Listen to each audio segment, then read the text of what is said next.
So, the EFCC has announced what they claim is their single largest asset recovery to date.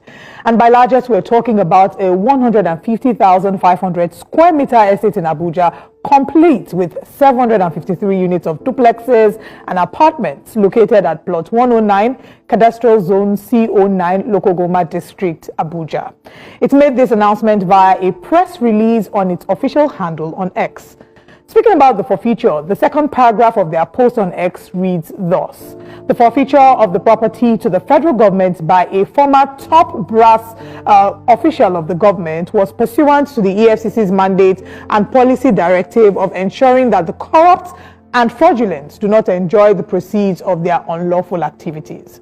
It also described asset recovery as pivotal in the fight against corruption, economic and financial crimes, and a major disincentive against the corrupt and the fraudulent.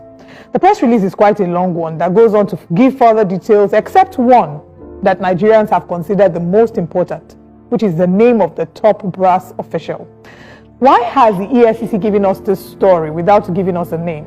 What might be the reasons for the protection of this top brass official? Is this mystery person serving in the current administration? Will there be sanctions, or is this just fanfare to boost the reputation of the EFCC as a working agency? These are some of the questions that are being asked, even as some people have started making guesses as to who they suspect might be this mystery official. But then again, when you leave room for lack of clarity, that's what happens. All this is reflective of the trust deficit between the citizenry and the government, inclusive of its agencies. Ultimately, Nigerians just want a name. Kind of reminds me of the nursery rhyme, who stole the meat from the cooking pot?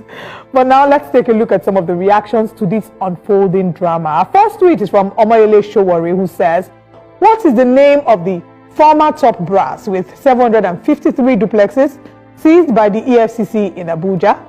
The official EFCC is now doing PR for thieves. They seized this large estate with 753 duplexes from a single individual in Abuja, but can't mention his or her name. If it is Yahoo boys, they will line laptops and Nokia phones in front of them and send their photos globally even before their trial is commenced. The same EFCC is now afraid of big thieves. #Revolution Now. The next tweet is from Dr. Dipo Awojide, who says, one person allegedly stole 100 billion naira. Another person diverted public funds and built 753 units of duplexes and other apartments in Abuja, now seized by EFCC. This is why majority of our citizens are angry and frustrated. This is part of the reason trust for public officials is really low. This is part of the reason why when federal government says there is no money for subsidies, people grumble and start to abuse. These are the issues. Money for 1,000 schools and hospitals, just one person will steal it. It's too much. N6 also reacted to this, and in his tweet he says, nobody cares. You catch regular Nigerians every day and display their names and faces all over the internet. But a criminal of this magnitude, you want us to be satisfied with? Former top government brass. You guys are taking Nigerians for a sick ride. Name him immediately. And he calls this madness. The next tweet is from John Fanimoko, who says, a former top brass who stole like there is no tomorrow has no name. And you guys want Nigerians to trust you. Sad. Yabo Awokoya also says, you used almost one sheet to glorify yourselves rather than to denounce crime. Oh, I did so well in negotiating with a thief and I recovered a lot of assets. The question is, who is that thief? Say his or her name so that he or she can be shamed. And we hope the case is going to result in jail term. Had it been Murphy, you would have said his name immediately. Stop protecting thieves. Donald Shegun also says, what is the name of the former top government official? Which ministry, department, or agency did he head? At what point did he head the government MDA he stole the money from? What was the amount he stole from the government coffer?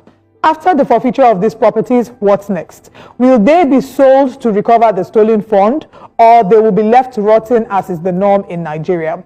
These and many more questions need answers in order to enjoy the trust of the public in your activities. Well, then I'll share going. If you ask me, now who I go ask?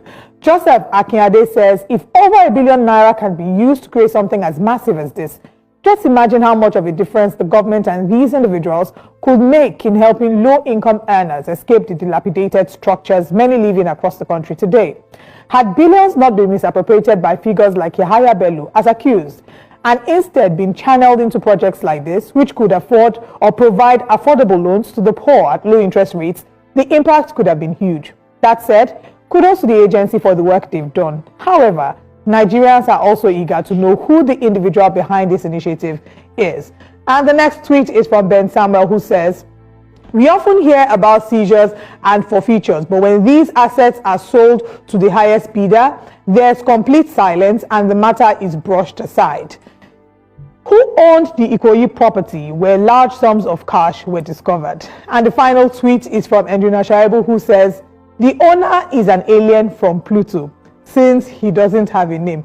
And I'm hoping that when he's talking about the person from Pluto, he's not talking about Charlie Poppy. Anyway, will the EFCC cave into the pressure and give Nigerians the name that they are asking for, the name of this top brass official? Or maybe they are planning to disclose the name eventually, and this is just to create suspense in order to make the story sweeter. I joke. Whatever the case is, we'll keep tracking the story and we'll be sure to always share your thoughts because we recognize the importance of what Nigerians are saying.